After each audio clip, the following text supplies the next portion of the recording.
Seriously, you're banned. If I find out who you are in this room, I'll fucking ban you too. You know what? You know what, Hassman?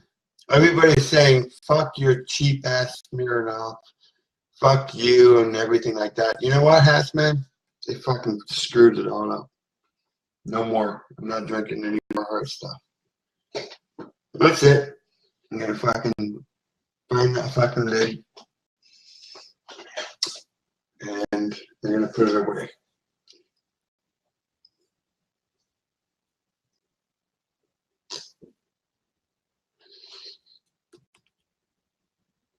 Because I don't feel comfortable drinking it anymore. It's gonna put me in a very bad mood.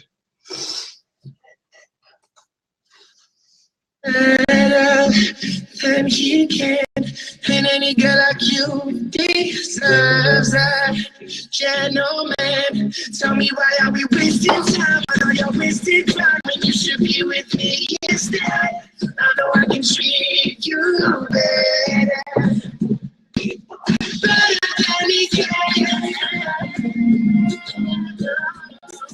better than he can.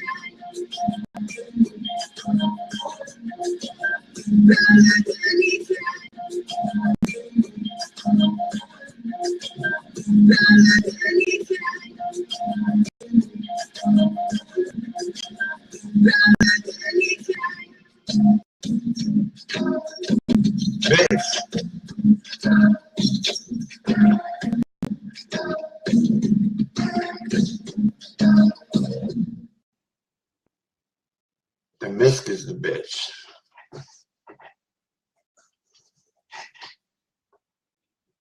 I'm not drinking any more hard stuff until I can afford a little bit more expensive stuff because everybody says I'm drinking cheap stuff, cheap stuff. And they're coming on my case. It's like, what the fuck, man? I'm fucking trying to have a couple of shots. Like, I don't fucking bother nobody.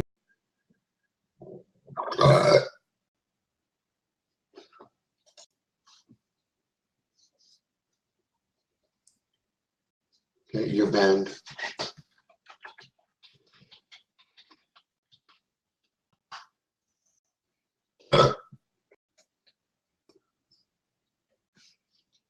Block this person. Done. And I'm going to remove them from contacts, and I'm going to report abuse. Blocked. There you go. I don't have to be fucking bullied.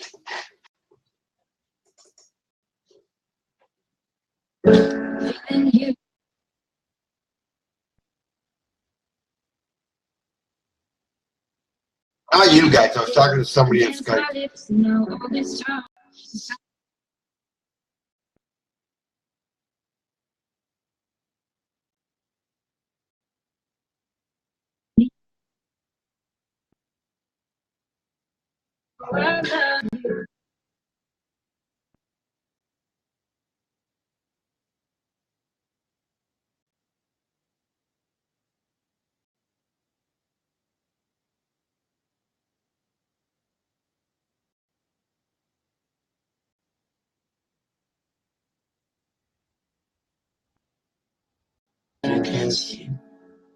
Right after coffee, right when I can't eat, I'm missing in my front seat. Still got 10 in my sweaters from nights we don't remember. Do you miss me like I miss you? Fucked around and got attached to you. Friends can break your heart too, and I'm always tired, but never of you. If I pulled in on you wouldn't like that shit. I put this real out, but you wouldn't fight that shit. I clap the sex, but then I never mind that shit. I got these love me, but your friends don't know.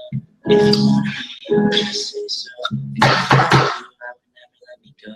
I don't need no. Trump's gonna win. Caution tape around my Irish Sheik. You ever wonder what could have been? You said you wouldn't and you fucking did. Lie to me, lie with me, get your fucking fix. Now I'm a drink. I hope Trump gets in because I want that fucking wall. Because more illegal Americans are coming into Canada than ever before. They're fucking like cockroaches coming over the fucking border. You fucking Americans that coming over here, you fucking felons, you fucking rapists, Canada, across the open borders. I want that fucking wall put up. I want that wall put up to keep you fucking filthy Americans out of my fucking country. Put a wall up. But we're not paying for it. You want to build the wall? You're paying for it. I will not. And you make sure it's 10 feet deep. Because I don't want you cockroaches coming in. 10 foot deep and 10 foot high. I want that wall right around the fucking circumference. And I want it electrified. So when you motherfuckers try to fucking jump the border, you fucking stupid, dirty, filthy bastards. Never seen a Mexican in my life until you fucking Americans started fucking opening your borders to the fucking Mexicans. Now they're fucking filtering into here. You dirty son of a bitches. Fuck you, America. Fuck you. And you know what? You're stupid enough to vote in Donald Trump. And I'm gonna fucking sit back in Canada and I'm gonna fucking laugh as Donald Trump makes a mockery of your fucking country. He's gonna make a total mockery. And even if Hillary gets in there, you think the superpowers of the world, you think any superpower in the whole wide world, like China and Russia, do you think they're going to listen to a woman? Here's a maxi pad now. Go fuck off.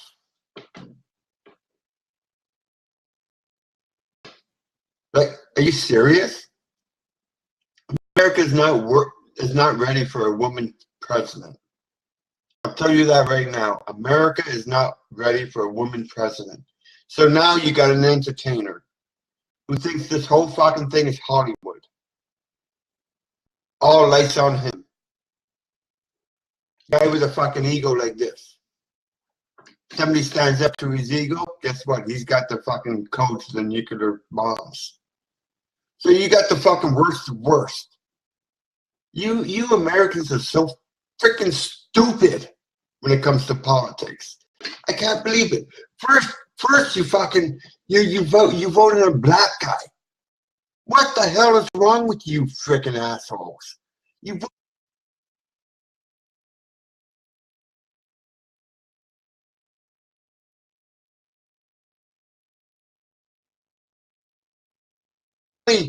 50%.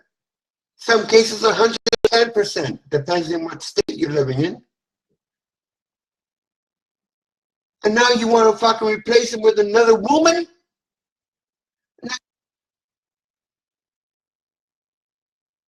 You're gonna have everything. Like, what the hell is wrong with America? Fuck, hand me a gun, man. I'll fend for myself.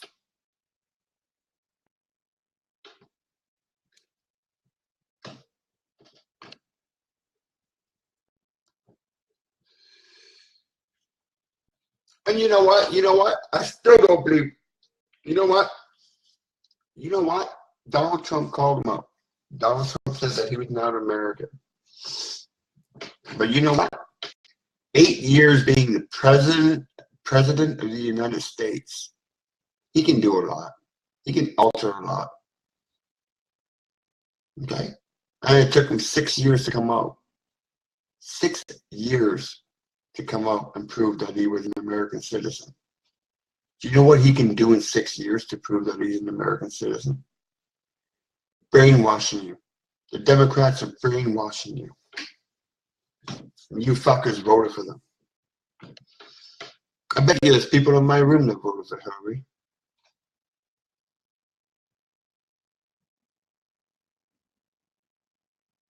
No, hey, it's just my opinion, man.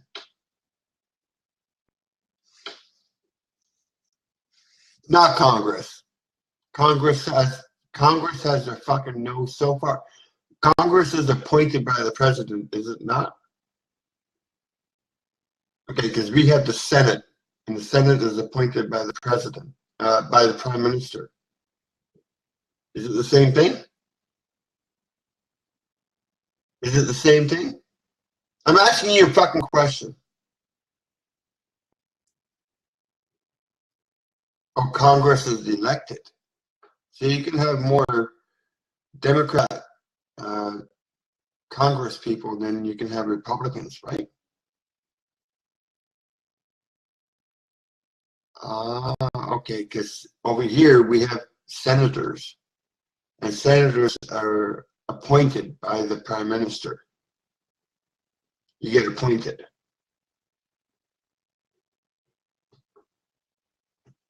Fuck off, Irish Sheik, you fucking cocksucker. I'm fucking asking. I'm trying to get. Are you kidding me for asking a question? Just a fucking question, you fucking stupid fuck. What the fuck's wrong with your head? Give your head a fucking shake. We're talking here. I don't know how American politics work. Do you know how Canadian politics work? You stupid fuck.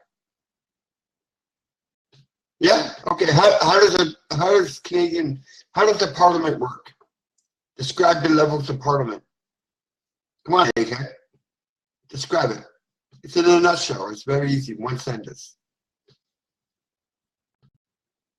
Yeah. See? Because you're fucking ignorant. There you go. Next fucking question.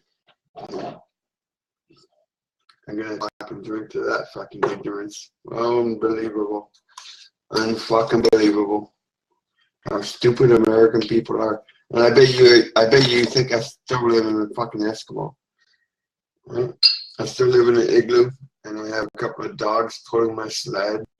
And I live with like 50 centimeters of snow, and you still fucking think all that fucking shit.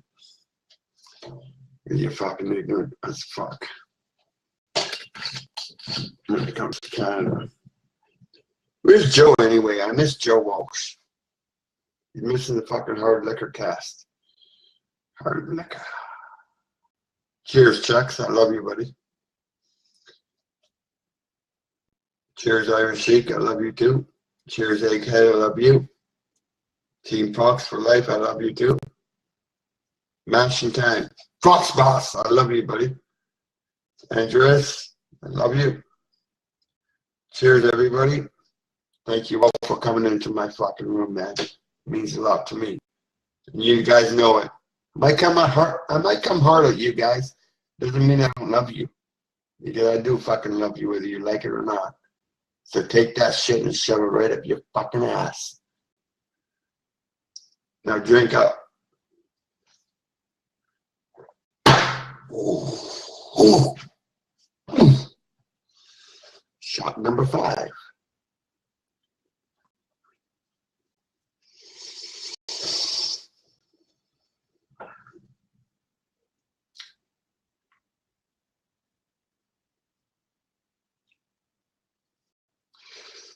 Protestants, okay, the Catholics believe in the Lord Jesus Christ, okay, the Catholic faith, as you know. The Protestants are Presbyterians. And they're always trying to come and antagonize the Catholics from the North. The South is Catholic. The North is Protestants. Okay. So one's Presbyterian and one's Catholic. It's self-explanatory.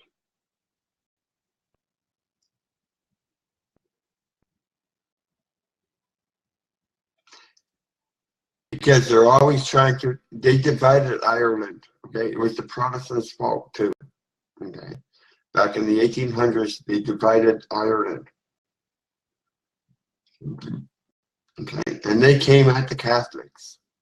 The Catholics weren't doing nothing. They weren't doing nothing. They divided Ireland. That's right. And I'm from the South. I'm Catholic. So fuck you guys from the North.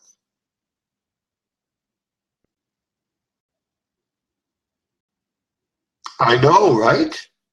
Where's Joe with the fucking... Where's Joe? Joe's supposed to fucking be paying us.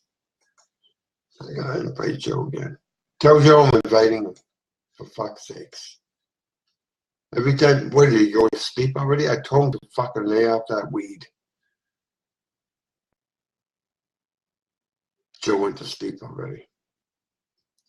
Can somebody give me the link so that I can fucking at least screen share it as the results come in?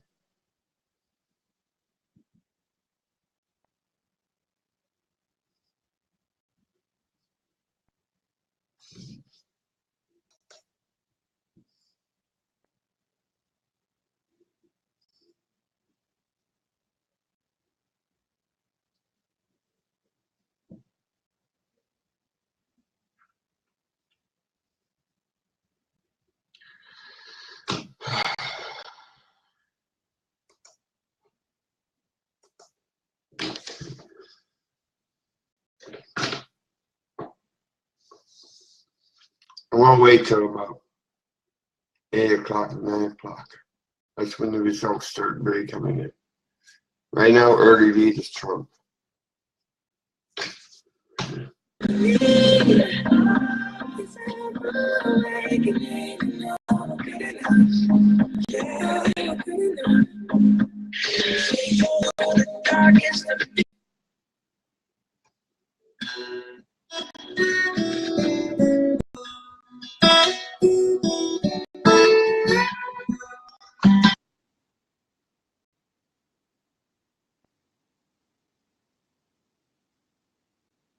Like a bird,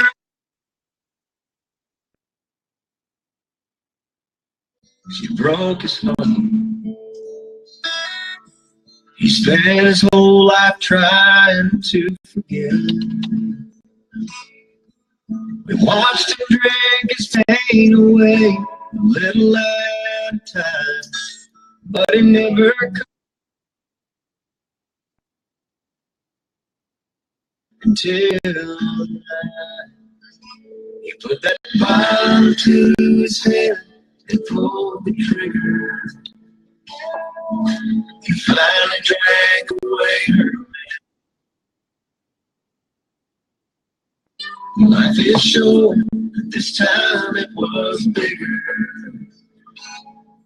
That strength he had to get up off this place. On in the pillow with a note that said I love her tonight.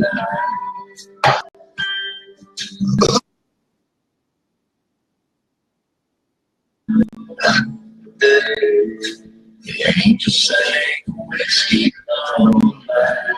La la la la la la la. No kids.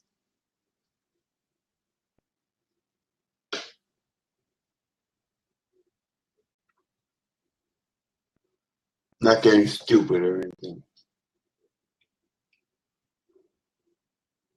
I'm telling you, I've been in love. And my heart still hurts from it.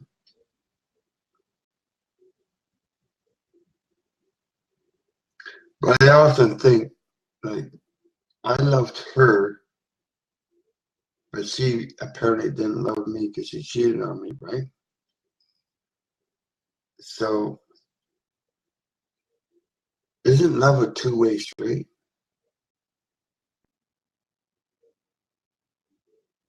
And did I really love her? Or did I just give up on myself? Now, with that being said, I meet different girls. Like I met Cindy, I met Amanda. I meet different women. I'm not a fucking slut. I don't go meet women every fucking night. I don't want to. But, you know, Amanda left me because I lost my job, and she found out I was a broke nigga. So she left me. And Cindy, well, she went back to her ex-boyfriend. These are the obstacles a single man has to fucking face. It's like finding a job. When you want to find a job, I gotta find a job. Because I still meet women. And when I'm honest with them, I say, hey man, I'm not working. It doesn't want nothing to do with you. We're living in a material world right now.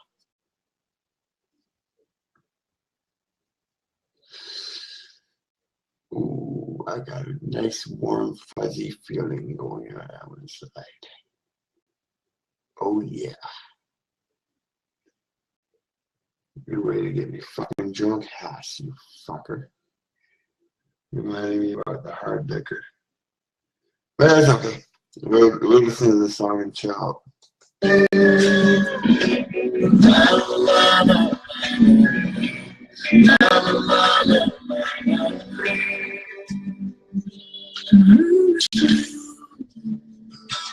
But nobody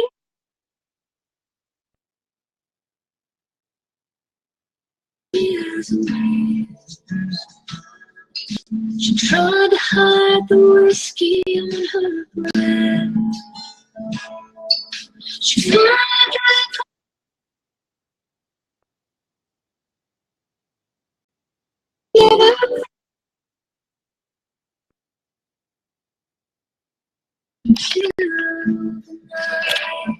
She started calling to me and pulled the trigger. Finally drank.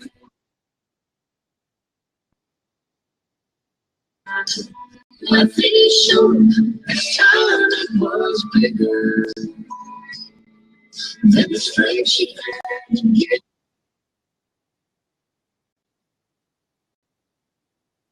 With her face down in the pillow, praying to his picture for dear life. Later next to him beneath the window, but it's a whiskey bomb. La,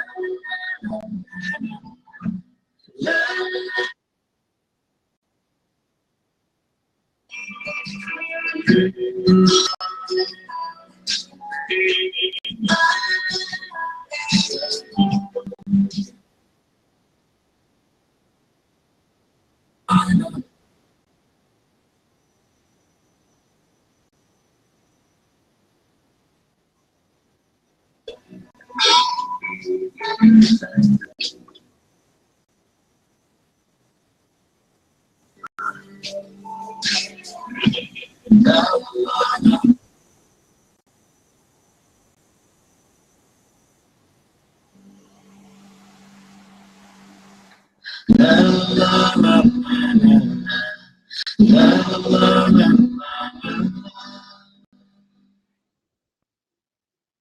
Fuck off, Rattlehead.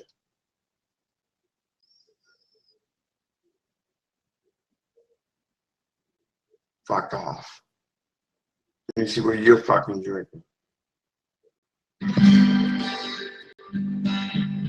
This right here is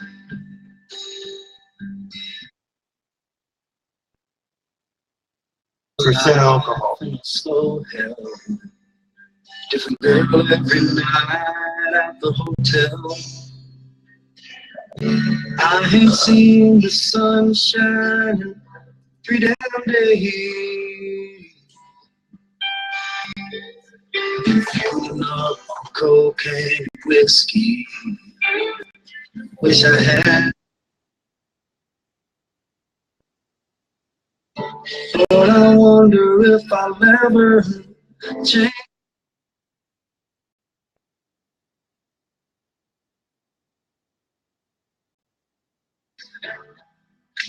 Sat down and cried today. I can't look at you while I'm lying next to her.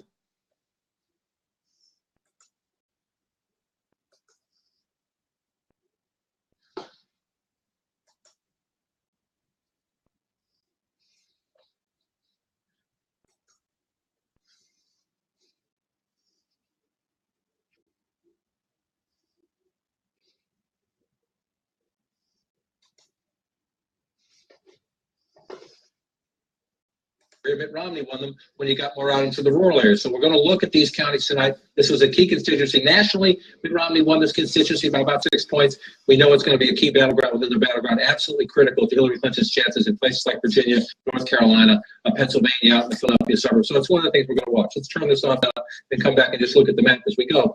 2016, we'll come up here, turn the key off. Now we're going to wait. In Virginia, what are we going to look for? Let me turn this. Doesn't want to go off. Let's go back and look at, 2012 and come back in here and bring it in. These, again, this is the county we look at here. I want to turn this key off. There we go.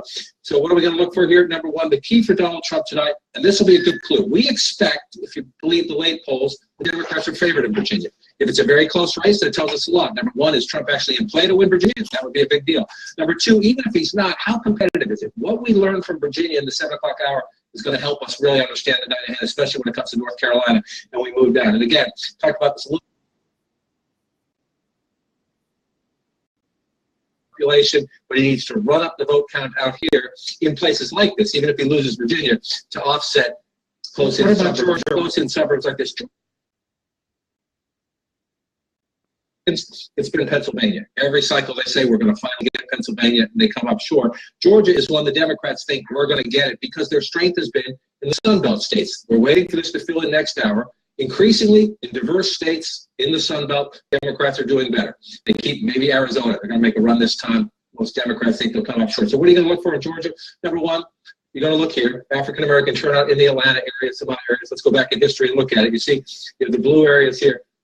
To have any chance, it has to be off the charts turnout in the Atlanta metropolitan area, African Americans. Then in the close suburbs, again, close presidential elections and close swing states are generally won in the suburbs. That is where Secretary Clinton has had an advantage because of suburban women, college-educated women.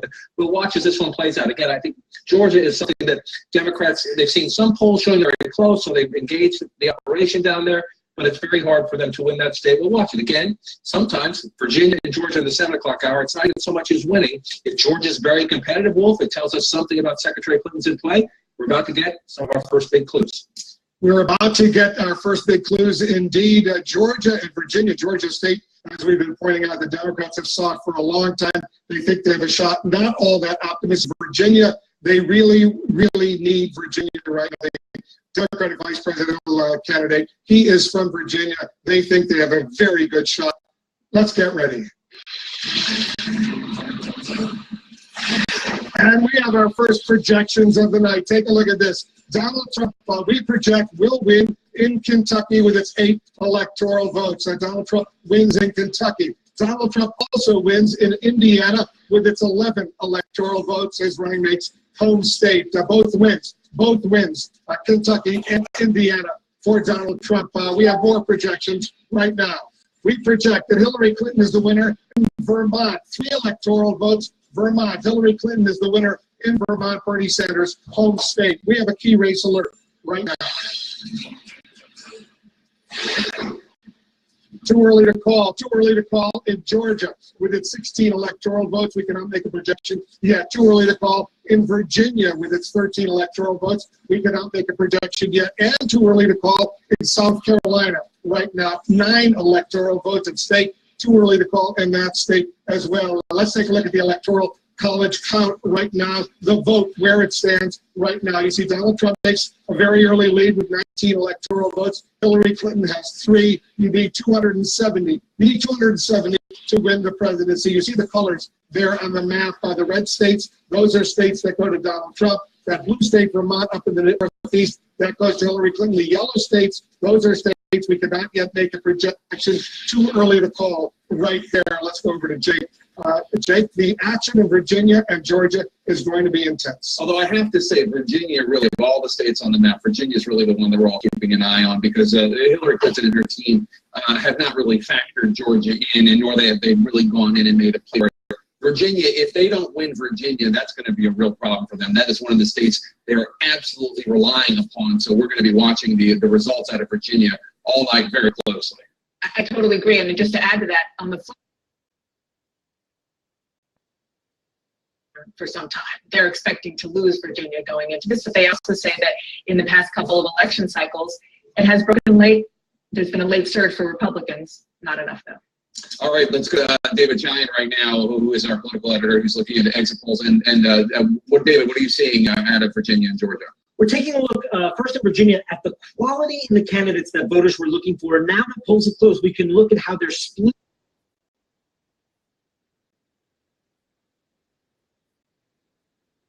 Can bring about change. 40% of Virginia voters wanted a change candidate, and look how they split here. Big Trump category. Trump gets 79% of those voters. Hillary Clinton gets 15% of those Virginia voters. We also looked at right experience. Now, fewer voters in Virginia were looking for the candidate for right experience, but obviously it is an overwhelming Clinton category. 89% to Trump's 8%, only about 20%. In Georgia, we were looking about that anger at the federal government or satisfaction with the federal government. Take a look here. About a quarter of the electorate in Georgia was angry at the federal government, 27%. Obviously, a strong Trump category. He wins the angry vote 77% to 17% in Georgia. And about a quarter of the electorate is actually satisfied with the federal government. How did the satisfied voters in Georgia vote? Overwhelmingly for Hillary Clinton. 81% for Clinton, 14% for Trump, among the quarter of the electorate that is satisfied in Georgia tonight, Jake. Percentage of voters in any state or commonwealth goes to the polls wanting change and thinking Donald Trump is the instrument of that change. That does not bode well for Hillary Clinton.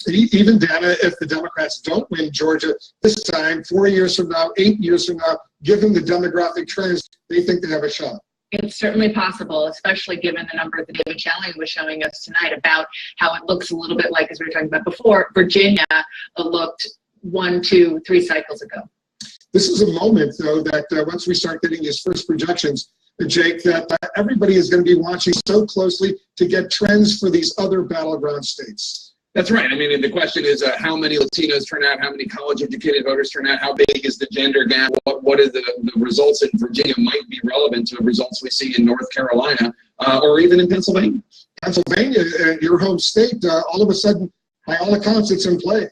Generally speaking, Republicans always seem to hear the siren song of Pennsylvania, and they go there and they try to compete, and ultimately they're not able to. But it does seem as though Donald Trump has been able to really make it competitive outside Philadelphia with the white working class voters that make up so much of his natural base. He has really made that state, or Commonwealth rather, a competitive one. It's a moment that we're watching very closely. I want to just check in right now with walk over to John King over at the Magic Wall. John, we're taking a very close look. You've been looking at this one county, Vigo County, in Indiana. Again, not necessarily instructive, but Vigo County is one of these, it's a court county in the sense that they have a great record of picking the winner, voting with the winner. Even when Indiana went red in 2012, if we go back in time, Vigo County voted for President Obama just barely, but he won the election. So I'm just looking, I've been waiting for the results to come in. We have about 44% of the vote in, and Donald Trump is ahead by a sizable margin. So if that holds up, either Donald Trump's going to be elected the next president, or Vigo County's streak is going been right in 15 straight presidential elections. They've been wrong only twice in the last 100 years in terms of picking the winner at 44%. That tells you something. And that's just one of the streaks we're looking at. And this is a very unorthodox election, so I expect a lot of streaks might be broken tonight, no matter who wins. But one of the other things you do is I'm trying to look in these early states for clues as to performance. Is Donald Trump overperforming Mitt Romney in rural areas where you have white working class voters? So it's one of the things you look at. So you just look at a county and you look at Donald Trump's getting 67%. Again, it's only 5% of the vote in, so it might not necessarily hold up. But then you go back and look. Mitt Romney got 60% of this county. So there's a county where Donald Trump is running a little stronger. It doesn't necessarily matter in Indiana, but if you're running stronger with those types of voters, what do you learn in other places? That's why, again, we're looking at Kentucky a lot. Let's come back to 2016. Let's take a look at Florida, because Florida's, they're going to be closing at the top of the hour. Florida, look at that. We have some votes in Florida. Yeah. Let's see where those are coming from. One, it's always fun when you see the first votes come into the wall. You try to figure out where they're from. Little Citrus County, it's only less than 1% of the population, but there you go. 0% reporting there. But obviously, some votes have come in. Some counties, the early votes, they load them up. They've had early voting, aggressive early voting in Florida. Now, and what are you going to look for? Number one, this is your big Democratic strongholds down here. Hillary Clinton to win Florida has to run it up. Let's go back in time and look at this state. Florida was the closest state in the 2012 race. President Obama eked out a very narrow victory. The early voting there, when they dumped those numbers in, that is critical. You heard the panel talking earlier about Democrats think they amped up the Latino vote to help them there. We'll see. What happens down here? A little battleground within the battleground. How does Donald Trump do in Palm Beach County? That's his second home. He thinks he's going to do very well in Florida. And it's traditionally a big Democratic county, but the margins within these counties matter. In a very close election, if these are friends of Donald Trump and he can make it instead of 60-40, make it a little bit closer, those things matter. That's what we're going to watch as we start to watch the results come in Florida. Key Democratic stronghold. Email with people on election days. The Democrats were very happy about their early voting. Hillsborough County, where Tampa is, absolutely critical. Ellis County, you go to the west out here in St. Petersburg, it's more of a swing county, critical for the Democrats. The Democrats were thrilled with early voting there. Talking to a friend who knows the organizers down here today, said the Democrats got some jitters today when they saw the long lines of Trump supporters. So we're going to play this out. I want to go to Mark Preston right now. Mark, the polls closed in North Carolina at the bottom of the hour, but there are some important developments you're watching. Yeah, well, we actually have breaking news right now out of North Carolina. The North Carolina State Board of Elections has agreed to keep the polls open in 8 precincts, anywhere from about 20 minutes to 60 minutes. Now, this has to do, Wolf, with the fact that there was computer glitches. There were computer glitches, Wolf, in some of the precincts earlier today, and those computer glitches caused long lines, and people were being turned away from the polls. Now, the polls right now are scheduled to close at 7:30. Some of them now will close at 8:30. Some of them will close a little bit sooner than that. The Durham County Board of Election had requested actually the polls to be open for 90 minutes, Wolf, but they did not get the 90 minutes they asked. As they said, it was a computer glitch problem. And as we look into this right now, this is former Governor Jim Hunt. Before we had actually heard the ruling from the State Board of Elections, he said that this is not an appropriate way to treat human beings. It is heartbreaking, and it follows a deeply troubling pattern of disenfranchisement in the state of North Carolina. Now, Wolf, I should note, in the state of North Carolina, very important to Hillary Clinton, Durham is 38% African-American. Barack Obama won Durham by 76%. In 2008 and in 2012. Well, interesting stuff. Very interesting indeed. All right, we're going to get back to you, Mark. John Durham. Let's talk a little bit about Durham. They're going to get a little extra. The poll's supposed to close there at the bottom of the hour in a few minutes from now, but they're going to stay open maybe as long as another hour. As Mark just explained, not as long as the Democrats had hoped for, had requested, but they did get the polls open longer. As Mark noted, we're going to wait to watch this fill in, but let's go back for historical perspective. This is an overwhelmingly Democratic county. The African-American vote, other Democratic constituencies, and you see a state like this, again, North Carolina, like Florida, are, especially in the age of big data politics. The Clinton campaign has a list. They know who they need to vote here in Durham County. And the question is, you check them off as they go and you try to turn people out. So they're desperate to keep these polls open, because in a state as close as North Carolina, Mitt Romney took it back from the Democrats. It's been traditionally Republican there. President Obama won it just barely, 50-50 in 2008. So in a state this closely contested, it's pretty obvious, every vote matters. And so you have these arguments, and it's in a key area of the state, not just Durham, but the Raleigh-Durham area. You have the African-American base out of Durham. You have the Research Triangle of Raleigh-Durham. This is a key battleground within this battleground state. Absolutely critical for Hillary Clinton to run it up in these areas, and absolutely critical for Donald Trump. His competition in the suburbs is very important here, too. So we'll be a little later counting those votes. Obviously, in a state we expect to take us deep into the night. Stay open for as long as an extra. Dana, we're getting our first projections of the balance of power in the U.S. Senate. That's right, Wolf, we sure are. And let's start with the state of Vermont. Patrick Leahy, already one of the longest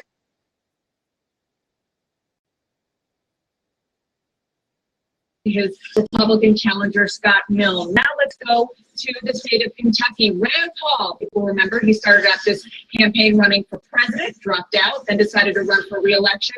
CNN can project that he has won that seat, defeating his Democratic challenger, Jim Gray. Now let's go to South Carolina. Republican incumbent Tim Scott, CNN can project that he will defeat his Democratic challenger, Thomas Dixon. Tim Scott being the first African-American ever to represent the South. Now let's look at, this is an open seat. At this hour, just about 10% of the vote in is pretty far ahead. Evan Bayh, who's trying to get his old Senate seat back, turn that blue. We're going to be watching that very, very closely. And now we have some where the polls have not yet closed, but we do.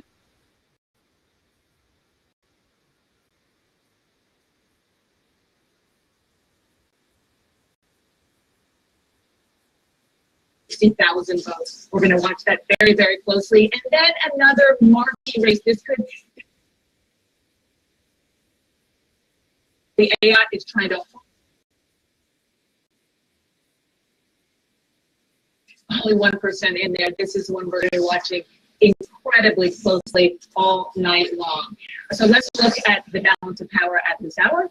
Jake, you see there on the big board, 37 right now for Democrats, 32 for Republicans, and 31 of the races that we're watching still not called. So you know, some of the ones that we just called were not big surprises. It's still important for the one Democrat and two Republicans to get in their column. Indiana, to me, is absolutely fascinating because the Democrats thought they could make that competitive by running somebody whose name is incredibly popular, well-known, Evan Bayh in the whole Midwest, especially Indiana.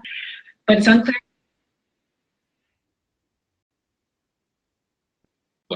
Especially among Republican voters and in Republican-leaning states like Indiana.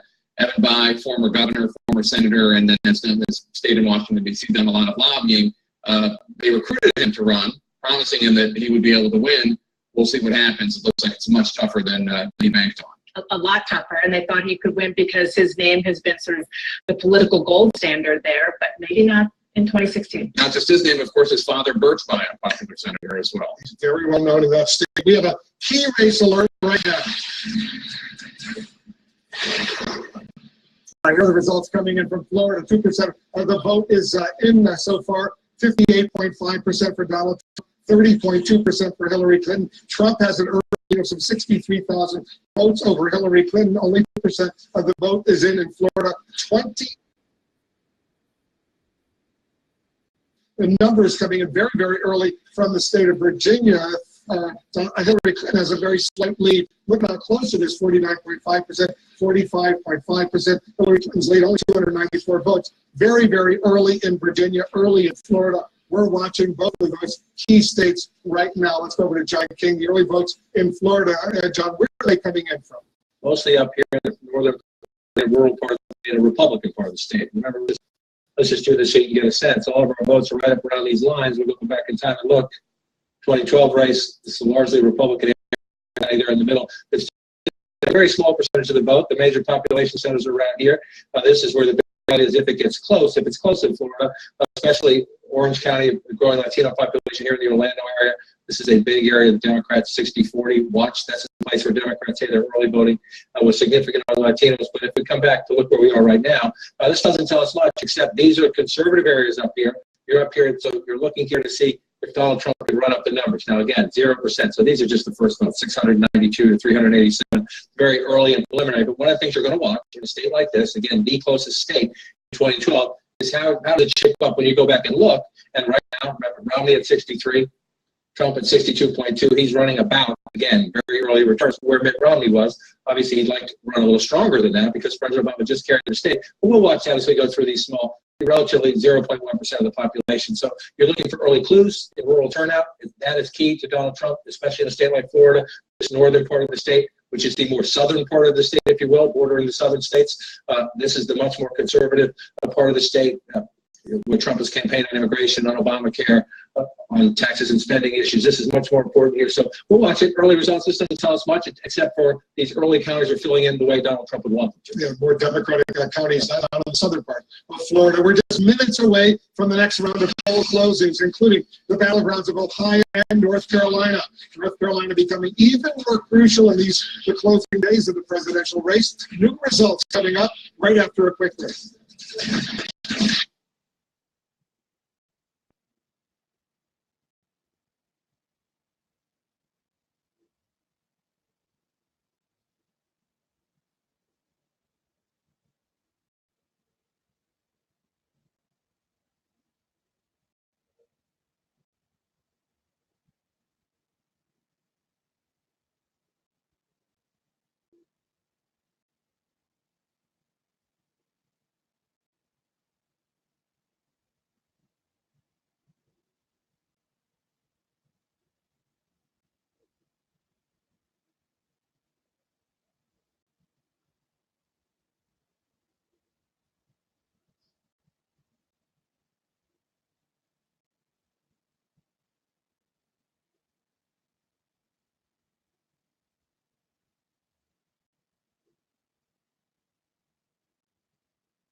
Look at a lot of pictures of the White House, a beautiful night here in the nation's capital. This is what both candidates want. They want to be living there starting January 20th of next year. We're back here at the CNN Election Center. Once again, we want to welcome our viewers. We're standing by for the next wave of poll closings. Right.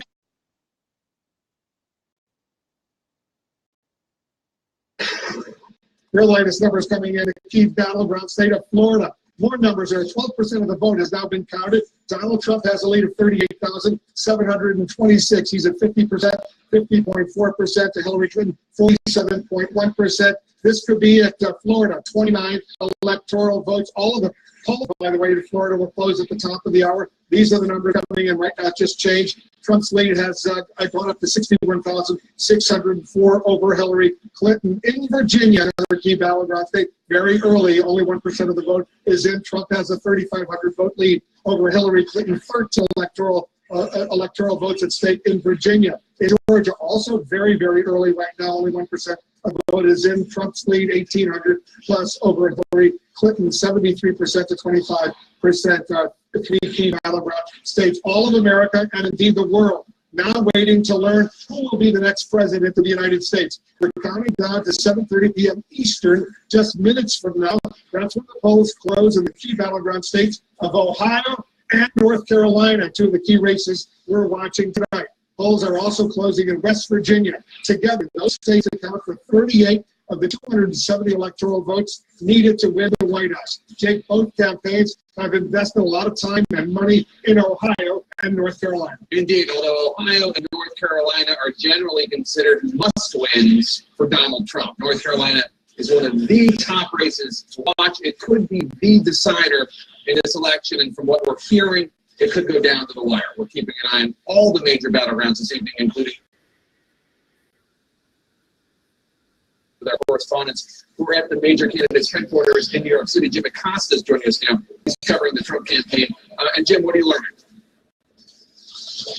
Jake, a senior advisor from Donald Trump's inner circle is sizing up the GOP candidates to me this way. His chances this way, quote, "It will take a miracle for us to win." That is the quote from a senior advisor inside Donald Trump's inner circle. This advisor went on to say that Trump was in such a deep hole after the release of that Access Hollywood tape. It was viewed inside the campaign that he was going to lose this race by a wide margin. But the fact that Donald Trump has been able to close that gap in the final weeks of this campaign, that is seen as a major accomplishment inside the campaign, one that might actually save the Senate for the Republican Party. This advisor went on to say, and we did observe this out on the campaign trail, that top advisors were urging to Donald Trump just about every day, every chance that they could get, that he had to stay disciplined, he had to stay on message, and that is also seen, according to this advisor, as a pretty stunning achievement here at the end of this campaign, given this candidate's volatility at times. Jake. All right, Jim Acosta, who is in Manhattan with the Trump campaign. Let's go a few blocks away to Manhattan and the Clinton campaign, where we find Jeff Zeleny and Jeff Clinton campaign feeling confident, but they are not counting their chickens. They certainly aren't, Jake. And inside the Clinton war room right now, this is what they're looking at. Ohio, Franklin County, Ohio, where the Ohio State University is, the city of Columbus is. I am told by advisors on the ground there that they are seeing greater than expected turnout throughout there. And they attribute it to a rally that Secretary Clinton held after that second debate, right before voter registration and early voting started. It was one of the biggest rallies of her campaign. So that's where the organizing comes in. At the same time, they were also concerned about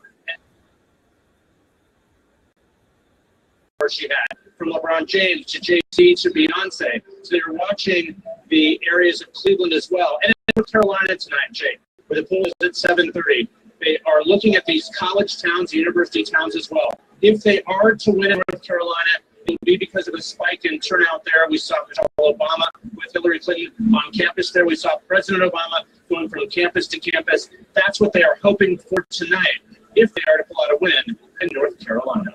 Jake. All right, Jeff Zeleny, the Clinton campaign headquarters in Manhattan.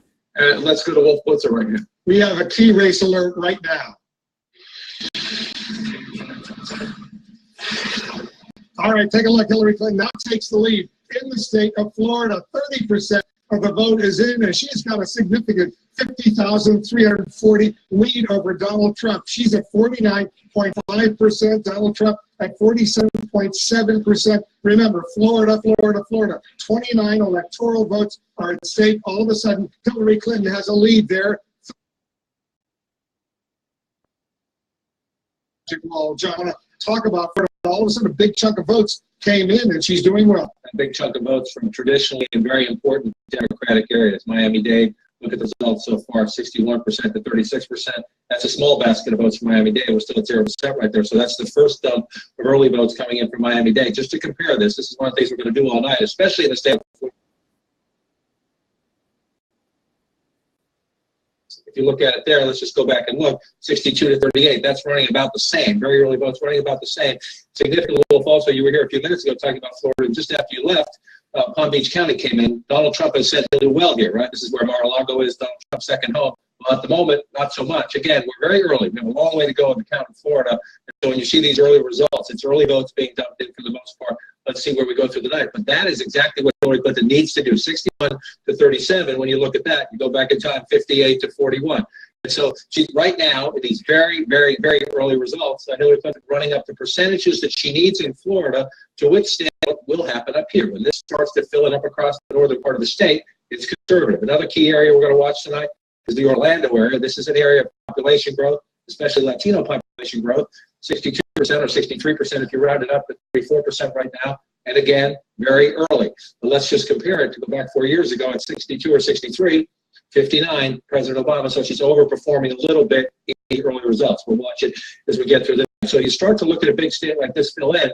One of the things we're at 31%. When you get above halfway, then you start worrying about what are we missing? Because are you missing a big basket of either Democratic or Republican votes? What we are missing so far that will be very significant is the whole Hillsborough County, Pinellas County, Tampa, St. Pete. That's very important, and it's a fierce competition. That's a swing area where you have a good fight. So we don't know anything about that yet. The rest of the map, they'll fill in as you would expect it to in terms of these are Democratic strongholds, these are Republican areas, and now we're going to wait for the swing area up here. We haven't got Broward County yet, which is a hugely Democratic area. But take a look at Georgia. I want to go to Georgia. Look what's going on in Georgia right now, because it is all of a sudden still very early. But you can see Donald Trump has a very significant lead in Georgia right now. Significant lead of 1% of the vote. And again, we're talking about very tiny rural counties. They're important to Donald Trump. Don't get me wrong, every vote counts. But we're looking at these very small counties where it's 100%. And from this Oglethorpe County, 278 votes to 80 votes. So no, it's not a big population center. You're not getting a ton of votes, but that's very important to Donald Trump to run it up. If the Democratic hopes hinge on giant turnout in places like Atlanta and places like Columbus, the African-American base on the Democrats, we'll see what happens there. You know what? I want to go back to Florida for a moment, John. Florida, you can see the Miami-Dade is doing well, obviously, for Hillary Clinton. Palm Beach County, Broward. We got nothing. We have nothing in so far. So let's go back in time and look at Broward County, 67. So she needs to run up. These are your big Democratic turnout areas and the population centers as well. And again, you know it very well because of family history here. The further south you go, the farther north you get. Is the way they say it in Florida. And so you watch this right here, and you come back to 2016. There's 36% of the vote is in more than a third. 36% now counting. You start to look up here again. This is where the growth has been up in the central part of the state. 63% right here. Go back in time and look, 62%. So she is equal or slightly above President Obama's performance right now, and you look through it, and that's the key when you're matching back in history. Democrats think, and Republicans too, think turnout is up in Florida. Place up here, Tallahassee, Democratic area where the state capital is, 62 or 63% if you round it up for Secretary Clinton, 61% for the president 4 years ago. So as you look at the early results in Florida, Wolf, we're up to almost 40% of the vote. Hillary Clinton at the moment performing in a way consistent with what for President Obama was a very narrow victory, but a lot to fill in. Donald Trump still in the hunt. We're counting down to the bottom of the hour. Two key battleground states. Barack Obama lost 4 years ago, carried 8 years ago, and Ohio. Republicans need to win Ohio in order to win the White House. Let's start with the CNN projection. CNN projects Donald Trump is the winner in West Virginia. Donald Trump will carry that state with 5 electoral votes. Trump gets another state, West Virginia. We have a key race alert right now. Too early to call. Too early to call in North Carolina. As you can see right there, 15 electoral votes at stake, a critically important battleground state, and Ohio. Too early to call in Ohio. Right now, 18 electoral votes in Ohio. We are not able to make projections. Polls are closed in both of those states, cannot make projections. Yet, let's take a look at the Electoral College map count, where it stands right now. You can see Donald Trump has a lead. He has 24 electoral votes right now compared to three for Hillary Clinton. You need 270 in order to win the White House. The blue state, that's Vermont. That's the state that Hillary Clinton we projected will carry. The red states, those are states that Donald Trump has carried. Those yellow states, too early to call. No projections in those states, at least not yet. Let's go over to Jake. West Virginia, not a surprise, but we're waiting for Ohio and North Carolina. And let's take a look at Florida for 1 second. And the only reason I bring this up is because Alex Conan, who is a senior strategist for Marco Rubio, who's running for re-election there, pointed out just a few minutes ago that Marco Rubio was outperforming Donald Trump in absentee ballots in Miami-Dade. The reason I bring it up is because one of the things looking forward for the Republican Party is how do they win Democratic areas. Take a look at this. 43% of the votes in Florida are now in, and all of a sudden Donald Trump takes the lead. Almost 30,000 vote lead over Hillary Clinton. He's at 48.9%. Hillary Clinton is at 48.2%. Donald Trump now takes a slight lead over Hillary Clinton. I suspect it's going to go back and forth all night. If Donald Trump wins, if Hillary Clinton wins, it's going to be by a very small margin. That's how it happened in 2012 and 2008. Again, remind us why Florida is so important right now. Where do we start? First of all, just the raw numbers because of the electoral votes. It's a very, very big prize electorally tonight, but also because of the demographics and because of the fact that it has gone back and forth, less so in the past couple of cycles. It's gone more Democratic, but historically it has gone back and forth between Republican and Democrat. It is a purple state. And it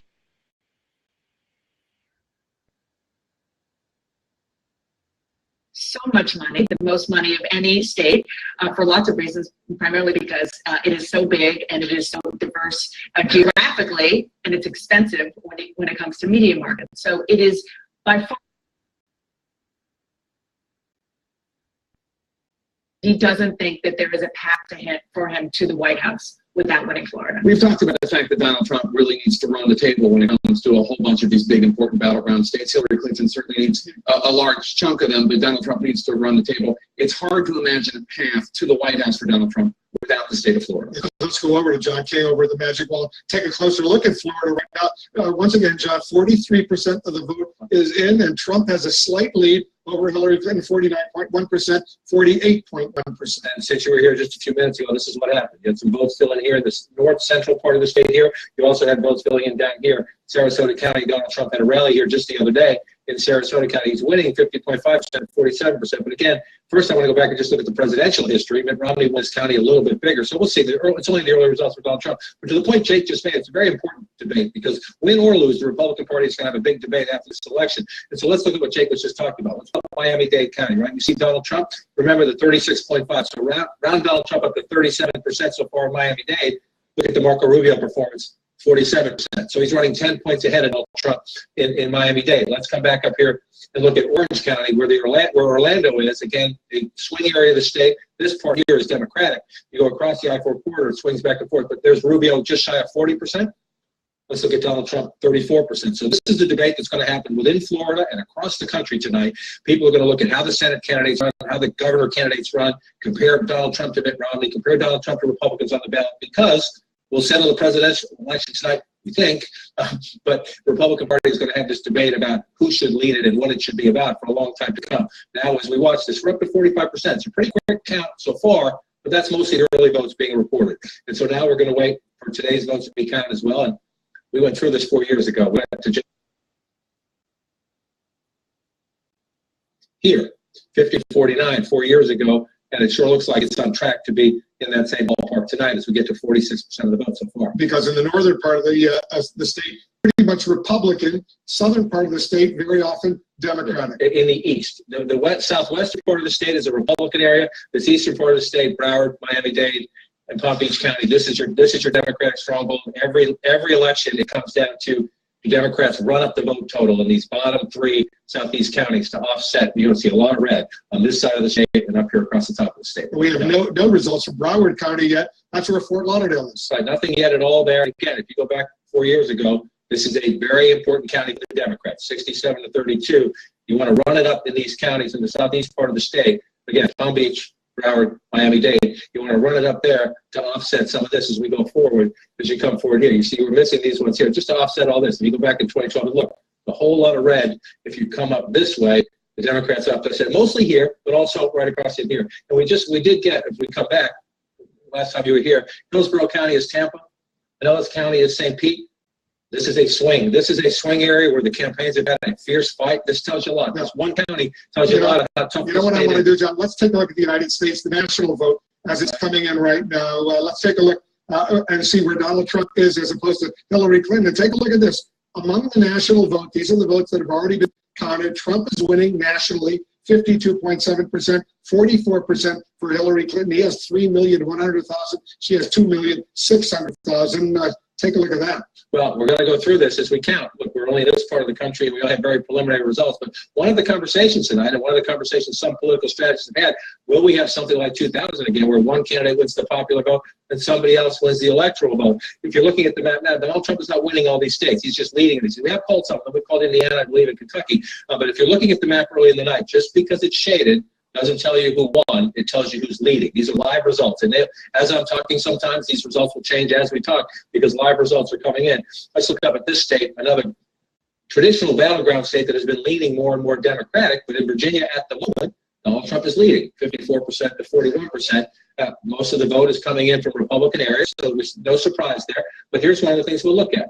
We come out here, Fauquier County. This is a exurban area. Now it's a suburb. Used to be the exurbs, but outside of D.C. is Donald Trump running well out here. And then the key issue will be when we get in closer. Loudoun County used to be Republican, is now become a Democratic leading suburb. 28% of the vote is in there. Is 55% about right for Secretary Clinton? 52% for President Obama when he won the state 4 years ago. One of the things we'll look at as we go through the night. And again, I come back out here. This is one of the counties I always watch. Prince William County, once Republican, now Democratic. In part because of college-educated women and in part because of the growing Latino population. 57% right now. We just got the first votes in Fairfax County. I'll skip over there in a second. 57% there. You go back in time, 57%. So it's running about what it takes for a Democratic victory, even though Donald Trump is ahead at the moment. Fairfax County, 60%. She's running just shy of that at 58% of the results coming in so far. I suspect when I pull back out, it's a little bit closer now. But Donald Trump's still leading in part because, as we expect, in these more rural areas, Republican anyway, Donald Trump is running on pretty healthy margins when you go into these smaller counties in the southwestern part of the state. You see 71, 73. That's where his early lead is coming from. The challenge for Secretary Clinton, offset it up here when the vote comes in, when more of the vote comes in the D.C. suburbs. Let's take a look at North Carolina right now. The polls closed there just a few moments ago. And we have very little so far, just 2%. And you're going to see this. Some of this is going to sound familiar throughout the night. You're in these rural areas out here. Donald Trump has to run it up so far, 63% to 35%. Remember, the polls are closed except for here in Durham County. Some polling places have been left open for up to an hour, I believe. That was Mark Preston's reporting a bit ago. And this is a critical area for the Democrats. When you look, you pull out, you see where we have the cities, Mark. One of the clues throughout the night about how close are we getting is where you see these dots, where you see the cities. That's your population centers. Do we have any votes for the population centers? If the answer is no, then not that that's insignificant, but it's nothing to place a bet on because we have to wait for more of the votes to come in. Very, very early. 2% of the vote is in. Donald Trump has about a 20,000 vote lead, but it's very, very early in North Carolina. Ohio. Let's take a quick look at Ohio right now. It's shaded blue at the moment, and Hillary Clinton would love that. That would be game over for Donald Trump, but that's because this is all we have right here, 2.1% out in this part of the state. All right. And you know what? I want to take a look at the electoral map right now nationally. Show us what's going on right now. Well, I can show you where we are. This is our map coming into the night, 268 to 204. The question is, can anything change here? Donald Trump has to change something to win the election. And so you just show those early Ohio results. But we lean Ohio Republican. So that one, we expect we just had very early results there. For Donald Trump, the key challenge here, Hillary Clinton is leading at 268 in our projection. And most Republicans even concede she'll win the state of Nevada out there. So the challenge for Donald Trump, number one, is to run the board among the toss-ups. And then to find something up here, Blue Wolf, to turn. That's the big challenge for Donald Trump. Can it be Pennsylvania? Can it be Michigan? Or he's leading early in Virginia. Can he pull off a huge surprise in the state of Virginia? Let's take a look, John. I want to take a look at the Electoral College map right now. The big picture, 270 needed to win. Trump is ahead. Early, 24. He's got 24 electoral votes. Hillary Clinton has 3 electoral votes. So those 3 in Vermont so far. More polls are about to be closed at the top of the hour, but you can see the red states are the states that Donald Trump, we projected, has won. The blue state, that's Hillary Clinton's state. The yellow states, those are states where the polls have closed, but it's too early to call right now. Let's go to Dana Bash. She's got a projection in the balance of power in the Senate. That's right, Wolf. He said it's too early to call. The incumbent Republican will go on to win another term, serve another term in the U.S. Senate, defeating his Democratic opponent, the former governor Ted Strickland. This was supposed to be a nail-biter, but Rob Portman locked it up pretty early with the help of tens of millions of dollars from Republicans there. A big win for Rob Portman. Let's look at another state where polls are closed, but it's just too early to call. North Carolina. This is another one that we will be watching all night long to see whether or not Democrats can take control of the U.S. Senate. Republican incumbent Richard Burr is fighting to keep his seat. He was ahead of his Democratic challenger, Deborah Ross, but as you see, they're very, very early. Now I'm going to look back at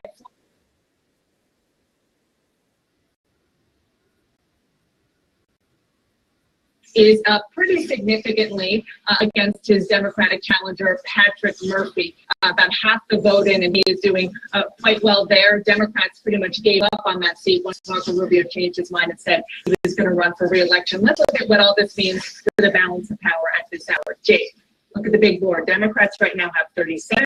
Republicans have 33. There are 30 left that we are watching. Big picture, Democrats are trying to pick up 5 seats in order to have a clean 51-seat majority, and Republicans are obviously trying very hard to prevent that from happening. Not a strong showing of it, though, I have to say, from Democrats as of now. Rob Portman, as you know, was supposed to be a seat, as you just said, that they were going to be able to pick off. They had the former governor, Ted Strickland, run against, but Democrats weeks ago pulled out there. Rob Portman winning handily re-election.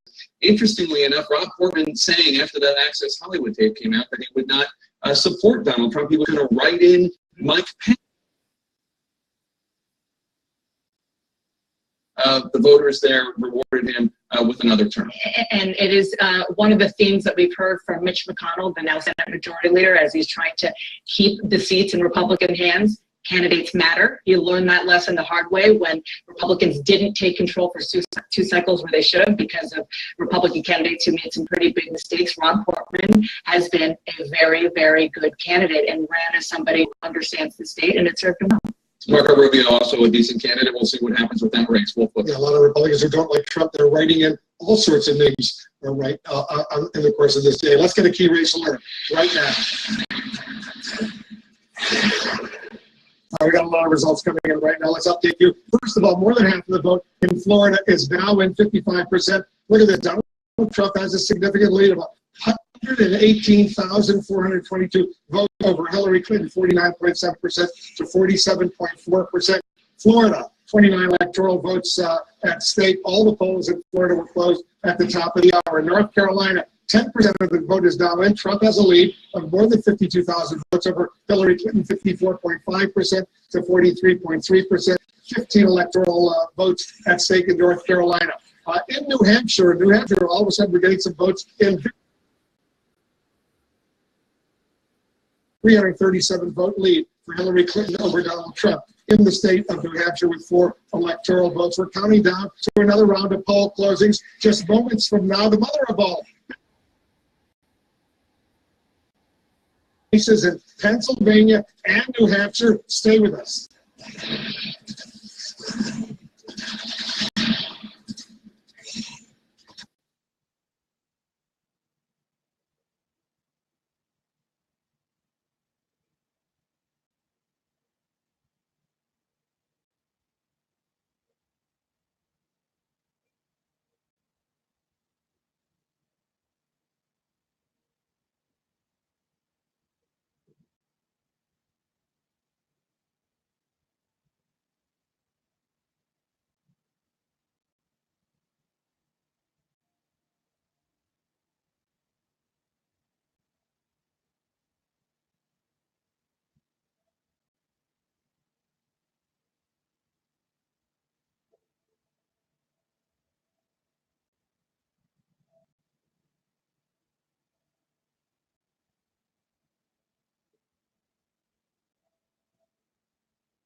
Get it.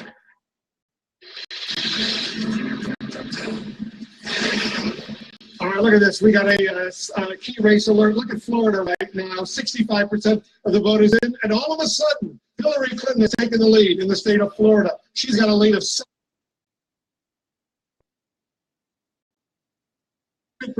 Donald Trump is at 47.9%.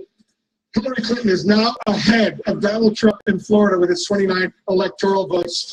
In North Carolina, 13% of the vote is now in. Trump is ahead with 74,969 votes over Hillary Clinton, 15 electoral votes in North Carolina. We're getting 3% of the vote in Ohio right now. Trump has a lead in Ohio, 96,000 plus to Hillary Clinton's 82,000 plus, 18 electoral votes in Ohio. We're getting more results coming in our key race alert. In Virginia now, 14% of the vote is in, and Trump has a 73,000 plus vote lead over Hillary Clinton, 54% to 41.2%, 13 electoral votes at stake in Virginia, and in Georgia, only 2% of the vote is in, but Trump has a lead of 31,977. Georgia, Trump has the lead with its 16 electoral votes at stake. Let's go over to John King. John, Florida has been going back and forth. All of a sudden, Hillary Clinton is ahead by what, a point and a half or so. And we're up to 65% of the vote, so 2/3 of the vote. And the big question is, how quickly does the rest of it come in? We've spent a lot of long nights in the state of Florida as it gets tight like this, and then sometimes the vote count slows down. What are we looking at? Last time we checked, remember you were here, we had nothing from Broward County. It still says 0%, so it's the early votes dumped in. We'll get more later, but 70% to 28%. Again, you go back in time just to compare it up. That's at 67% for President Obama, almost 70% for Secretary Clinton. She's running a little ahead percentage-wise so far in Broward County. If you pull it out, I hate to say it, but this map is filling in a lot like 2012. Look at the map. This shows Democratic votes here, Democratic votes in the population centers here, a lot of Republican votes across the top here. That's this year. Let's go back in time. Democratic votes here, Democratic votes across here, mostly Republican up here. It was 50 to 49. 4 years ago, get ready. We're at 48.9 to 48.2 as we go through this year. So it's fascinating to watch. And you just start to go through some of the population centers. Orange County is Orlando, 62% for Secretary Clinton. Then you move out to the west here, the Tampa, the Hillsborough County. This one's a bit closer, 53 to 43. 10 points there. Look at this. 7 points there. So she's running a little bit ahead in Hillsborough County of where President Obama was. But then you move out here to Pinellas County. You got 49.8% to 46% here as you go out and you look at it here. So it's just remarkably tight as we go through. Both of them over 3 million votes, now up to 71%. So the vote count's coming in very quickly in Florida tonight, Wolf. Hillary Clinton now with a bit of that's the biggest lead we've seen in the state so far. But Wolf, I'll put the emphasis on so far. We'll keep counting. It's a real battle in Florida right now. We're only moments away from the biggest wave of poll closings in the presidential race. We're counting down to the top of the hour. That would be 8 p.m. States of Florida, Pennsylvania, and New Hampshire. The polls also will be closing in Alabama, Connecticut, Delaware, the District of Columbia, Illinois, Maine, Maryland, Massachusetts, Mississippi, Missouri, New Jersey, Oklahoma, Rhode Island, and Tennessee together. Those contests have 172 electoral votes. That's a huge chunk of the 270 needed to win. Jake, a presidential race where all eyes right now are on Florida. It's one of the most critical states in this race. Donald Trump himself has said that he doesn't see a path to the presidency for himself without the state of Florida. It has 29 electoral votes. We're following the last-minute mad dash for all these candidates in the battleground states. We're also getting new information from inside the campaigns. First to Sarah Murray, who is with the Trump campaign. And Sarah, the votes are coming in. It is neck and neck in North Carolina, neck and neck in Florida. What are you hearing from the campaign? Well, Jake, as you know, Florida is, of course, always a source of heartburn. How these independent lean in favor of Hillary Clinton. Now, I've talked to multiple sources who say they really don't have any information about these in Florida to get the kind of money that they would need to be able to model this independent. These independent voters are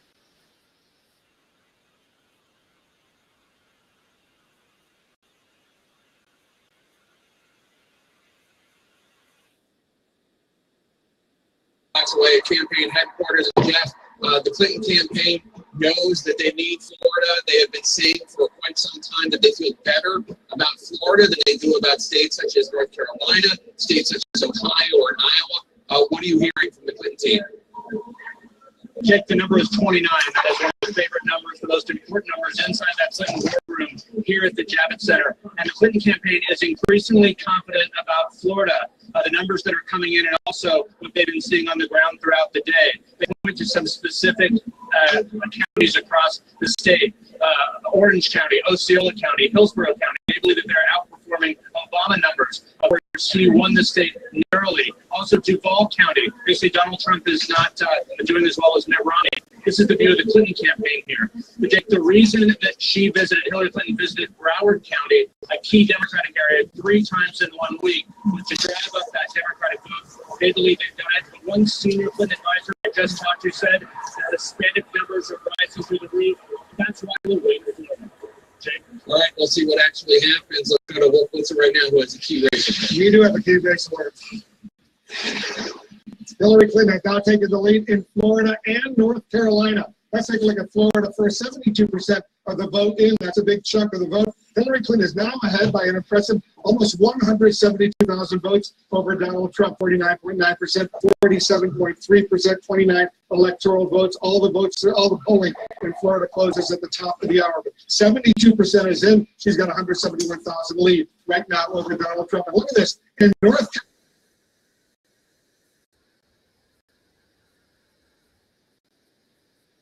49.7% to 48%. Donald Trump slightly behind Hillary Clinton in North Carolina, and he's also behind in Florida. Let's go with John King at the Magic Wall. You're looking at North Carolina and Florida right now. I think we're going to spend a lot.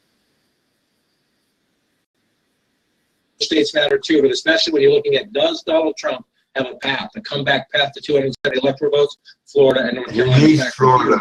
It's hard to, almost impossible to get there without Florida. You can make a variation without North Carolina, but it's a little bit pie in the sky. So let's look at Florida. 49.8 to 47.4. Significantly, the votes come in pretty quick. 72%. We'll see how quickly it comes in from here. But when you look at this map, Wolf, not to sound like repetitive, but this looks a lot like the 2012 map so far. And Hillary Clinton has to be very happy with the margin she's running up down here in the big Democratic strongholds. Palm Beach County, move down. Broward County, she's at just shy of 70% there. Miami-Dade County, 64% there. She has to be very happy with these. The question is, what are the, as the vote totals come in, do they match up to what she needs to offset? Donald Trump is doing what the Republican needs to do, especially areas like this. You pull up Collier County, this is where Naples is. He's running at 61%. Let's go back in time just for a check. 65%. It's a little bit under Romney there. We still don't have a lot of the votes here, though. Keep an eye on these things as we go through. If you come up here, Jeff Zelli was just talking about the Clinton campaign. These are the swing counties across here that they're looking at. What's their margin in the Tampa area? That's Hillsborough County. You see it 10 points right there. You go back in time, 7 points there. So she's overperforming the president there. This one has been closer. Let's see if it stayed that way. This one has been closer, where you have essentially 2 points there. When you look at it, maybe 3. If you look at it, that one a little bit. Look at that. Let's look at North Carolina, John, right now. Because all of a sudden in North Carolina, you go north, she's ahead. Look at this. She's ahead in North Carolina by a little bit more than 100,000 votes. Is where does those votes come from, right? So what came in? Mecklenburg County. This is Charlotte, and she's winning huge here. This is why she jumped. When you got a big dump of votes from the Charlotte area, which is a Democratic stronghold, that's why her total jumped. But you watch where the votes come in. Not saying that's insignificant. This is what she needs to do. So just shy of 67% there. Go back in time. The president was at 61% here, and he lost. Remember, he narrowly lost North Carolina 4 years ago. So if you're the Clinton campaign, you love that number, and you hope that number stays up. This is going to go up. This is a small percentage of the vote still in one of the largest counties of the state. Now we have our first votes in Wake County. This was empty just a few minutes ago. And again, 25% of the vote in. This is of enormous consequence to Secretary Clinton tonight in the sense that if she wins this county by that margin, she will win the state of North Carolina. We're only at 25% of the vote. The reason I say that, if you look at that margin there, 20-plus points, you go back to 2012, the president won it by 11. And he lost the state. You go back to 2008, won it by 15. This is almost 10% of the state population. It's an incredibly important area for the Democrats. As we noted earlier, they left the polls open a little bit longer in Durham County. We still have nothing from Durham County, and this is a big basket of Democratic Let's votes. go to Ohio quickly, John, because all of a sudden we're getting some significant numbers coming in from Ohio, and Hillary Clinton is in the lead right now. You see she's got 53% to his 43%, 12% of the vote in Ohio is now in. Only 12%. If this holds up, it's game over. Republicans don't win the White House without winning the state of Ohio. But again, you always ask the question, where did the votes come from? And they're coming, Jeff Zeleny just mentioned this a moment ago, they're coming from Franklin County, Columbus. This is a Democratic county. That's a big, healthy margin for Secretary Clinton. That's what you want to do here. Let's again go back in time. 61% for the president 4 years ago when he won Ohio. A lot of the conversation here this year has been even the Clinton campaign conceding in the final weeks that Ohio was one of the toughest for them to hold. They don't count on it in their map. They would love it, but they don't count on it. So now as we're watching what's happening here, one of the things you're going to watch is in the Youngstown area here, this is where Donald Trump is trying to sell, hey, the factory's closed. Hey, I'll rip up NAFTA, my trade message. The Youngstown area like this, she's getting at the moment, it's not a big percentage of the vote in yet, but she's getting 59%. Let's go back and check. So she's running a little bit below the president there. So we got a ways to go in Ohio as we watch it fill in. At the moment, the Clinton campaign's happy with what it sees, but we also have nothing yet, absolutely nothing out of Cleveland. So we'll be counting for a while in Ohio and elsewhere. We certainly will, and we're getting ready for 16 states, and the District of Columbia. They're going to be closing all polling stations right at the top of the hour, including Florida. All the polling stations in Florida will be closed. That is emerging as a critically important state. Pennsylvania closing right now. And look at all these wins we're projecting for Hillary Clinton right now. She wins her state of Illinois. That's where she was born. Hillary Clinton wins in Illinois with its 20 electoral votes. A win for Hillary Clinton. In New Jersey, Governor Chris Christie is the governor there, but guess what? Hillary Clinton is the winner in New Jersey with 14 electoral votes. Hillary Clinton wins in New Jersey. In Massachusetts, another 11 electoral votes. We project will go to Hillary Clinton. In Massachusetts, another win for Hillary Clinton in Massachusetts. Let's move on to Maryland, 10 electoral votes. We project Hillary Clinton wins in Maryland. She will carry that state, an important win for Hillary Clinton in the state of Maryland. More wins for Hillary Clinton coming in right now in state of Rhode Island with its full electoral votes. Delaware, 3 electoral votes. They will all go to Hillary Clinton. Another win there. And the District of Columbia, which could vote in presidential contest, 3 electoral votes go to Hillary Clinton. Donald Trump also has some projected wins, 3 specifically. We project he will carry the state of Oklahoma with 7 electoral votes. Donald Trump will carry Tennessee with 11 electoral votes. Donald Trump will also carry Mississippi with 6 electoral votes. We have a key race alert right now. Too close to call, too early to call, I should say. In Florida right now, we cannot yet make a projection. 29 electoral votes at stake. Too early to call in Florida. Too early to call in Pennsylvania with 20 electoral votes. Cannot make a projection. Pennsylvania, also in New Hampshire, no projection there. Too early to call in New Hampshire, right there. Too early to call in New Hampshire. We can too early to call in those states. Let's get the complete list of all the states where we are not yet able to make a projection. All these states too early to call. The 8 p.m. closings in Alabama, Connecticut, Florida, Maine, Missouri, New Hampshire, Pennsylvania. No projections there. Too early to call. Take a look at the electoral map where it stands right now. Hillary Clinton is in the lead. She has 68 electoral votes compared to Donald Trump's 48 electoral votes. You see 270 are needed to win the White House. The blue states we projected go to Hillary Clinton. The red states go to Donald Trump. All those yellow states, too early to call. No projection in those states right now. That's where it stands, the electoral map right now.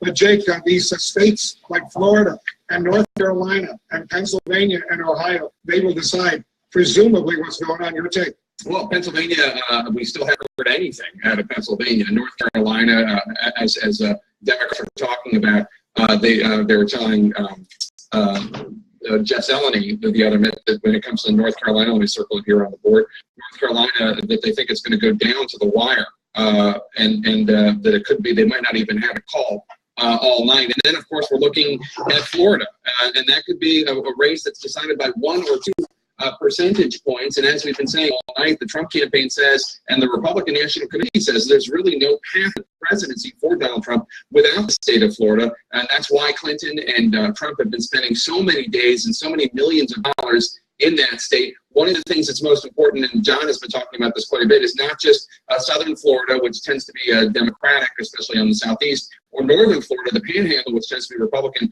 but that I-4 corridor in the center of the state, where there are so many college-educated voters. How are they going to vote? The trend has been for college-educated white women to go and support Hillary Clinton, at least in early polls. Dan, he spent a lot of time in Florida over these past many months. Yeah, and I just want to echo one thing that Jake was talking about with regard to how close Florida is always historically, and what Republicans think is a path. I was just talking to a Republican source who says that at this point, the way that they're seeing the modeling, it looks like Donald Trump is more likely than not to lose by a couple of points in Florida. That's what they're saying. They could always be surprised. They don't have all the votes in, but that is the expectation from a Republican source that I'm talking to. And to your point earlier, Marco Rubio, who's running for re-election in Florida, is outperforming Donald Trump big time in key pockets of the state, but particularly in his home area of Miami-Dade. But it's very important what Dana just said. There's modeling, there's polling, right, and then there's a voter. Yeah, exactly. There's there's the science, and there's the methodology, and then there's what people. And even though there are Democrats saying we think we're going to win Florida, and Republicans saying we think they might win Florida, at the end of the day, nobody knows what's going to happen until the voters actually vote. We have an update on the voting, the all-important voting in those states right now. All right, let's take a look at Florida first. You see Hillary Clinton. She has an almost 80,000 vote lead over Donald Trump with 77% of the vote in 29 electoral votes at stake. Still close, 49.1% for Hillary Clinton, 48% for Donald Trump, but she has a lead. She also has a lead with almost half of the vote in North Carolina, 185,000 plus a vote lead over Donald Trump, 52.8% for Hillary Clinton, 44.8% for Donald Trump, 172,000 vote lead. Now it just changed, 15 electoral votes at stake in North Carolina. In Ohio, a quarter of the vote is now in. Hillary Clinton has had in Ohio as well, 137,000 vote lead over Donald Trump, 53.3% to 43.2%. 26% of the vote is now in, just changed. Her lead has gone up to 153,000, 18 electoral votes at stake in Ohio. Let's go over to John King at the Magic Wall. These three states will make a major decision. Who's going to be the next president of the United States? Let's start with Florida. Almost 80% of the vote in Florida, Wolf, and it's very, very close, 48.9 to 48.2. It's only 50,000 votes now. It's just shrunk a bit. It just shrunk a bit as you're starting to fill the map in. And again, when you fill the map in up here, you can expect Donald Trump to make up ground. The challenge for Donald Trump is a lot of these smaller counties, when you look at them, you're not much in that. See, it's not that many votes, so it's 6,000 gap there. That's one of the things we're going to watch as we get closer to 100% of the vote in, is what's missing. And the smaller counties, there's only so much map you can make up. But let's look at the states. We go through it right now. This is going down to the wire in a nail biter. Osceola County, it's only 1.4% of the state population, but it's in that I-4 corridor. Jake was just talking about, Jeff Zeleny mentioned earlier, they're putting people in the age of big data. You know what you need. You know how many registered voters are. You have an expectation of turnout, and you run these computer models, and you run your list, and you turn out your voters. And if you get to a number where you're happy, you see 63% there. Let's go back in time, 62%. If you're the Clinton campaign, if you're outperforming President Obama, I think that's enough. Now, Donald Trump is a very unorthodox candidate. Is he going to drive up? Going here for the night. Is the counterbalance to that. But if you're the Clinton campaign, you want to get your Democrats out. And most of the places they are doing that. 53% of the president there 4 years ago. 53.3% for Secretary Clinton. Now, this is a bit of a down for Secretary Clinton, and this is a swing area. This is Pinellas County, where St. Pete is, 49.8, so just shy of 50 for Secretary Clinton. The president did a little bit better here. So you find some areas where she's overperforming, some areas where she's underperforming. And then you start to watch, you go out here right now, let's go back to this year's race. And you're looking not only for what's missing, we have no votes at all up here. This is very conservative territory. Donald Trump's going to run up some numbers here. But then you want to come down here and say, we still don't have percentages here. So this tells us what we have is the early vote. And most of what we have, if not all of what we have here, is the early vote. We haven't, from the precincts, we're not getting percentage reporting yet. And that's a big factor in the sense that what this tells us, we don't know how many, because early voting has become so important, but it tells us there are more votes down here, which is good news for Secretary Clinton. North Carolina, I'll tell you, North Carolina as well. Half the vote in North Carolina is now in, John. And, Right. As I pull it out, I just want to tell our viewers, as we go through the night like this, when you see me go to the national map, because it's shaded doesn't mean it's over there. That's leading. This map, it's live data feed. So you'll see states switch back and forth. Just a moment ago, Hillary Clinton was leading in Alabama. And 51% of the vote in North Carolina now in. She has a lead, 51.9% to 45.7% of North Carolina. And so now you start looking. When you get above the halfway mark, then you start looking at your major population centers, how much of the vote is in. Is it tracking throughout the night repeatedly? We hadn't had any votes in Durham earlier. Again, now we have some Durham votes, but the percentage, this is an early drop of votes in from Durham County, 85%. Remember, 76% for the president 4 years ago. If that percentage holds up, that's what Secretary Clinton needs in a state that is one of the ultimate tug-of-war states in American politics. I want to come back over to Wake County, 9+% of the state population, 2/3 of the vote in there. She's getting close to 60% of the vote to 37%. Again, you match it up to try to do the math compared to 4 years ago, where this was such a close state, carried by Governor Romney 4 years ago. Secretary Clinton's doing what she needs to do here. So you're looking for Donald Trump, and you're saying, where can he pull up the vote? Let's go back and look at the Romney win. And you see all this red down here, right? So Donald Trump needs to run it up along the coast all the way down. Let's come back in here. Mitt Romney carried here, New Hanover County, 2% of the state population. This is where Melania Trump introduced Donald Trump the other day. He had an airport rally here. Smart campaigns know where you got to win, but at the moment, it's the tiniest of margins. But if this county stays blue, that's a sign the Clinton campaign is not only holding the Democratic areas, but encroaching and taking a few votes. And again, this is what the big vote swing came here in Mecklenburg County. She's at 66%, but we still have that's a low vote total for what's almost 10% of the state population. So we still have more votes to come here. So if you're the Clinton campaign at 53%, you're looking at this, you know it's going to go late, but with what's still out there, you're encouraged at the moment. But we have a lot of these smaller areas, and it's 2,000 here, 500 here, maybe 2,000 there. There's still some potential out there for Donald Trump as the world is still in. Yeah, but she's ahead by about 150,000 votes with 53% of the vote in. That's significant. It is significant because it gets harder. Donald Trump, again, in the big population centers, Hillary's winning, and she's winning by some pretty lopsided margins so far. So for Donald Trump, number one, shrink the margins in these major population centers. As the later vote comes in, you're hoping they're coming in maybe from, this is for the city, you're hoping they come in from the suburban areas, the farther out areas, and you run up the vote a little bit. Number two, in the smaller rural areas that are still out, Donald Trump has to hope for very healthy margins. And you go through some of these, you see what I'm talking about.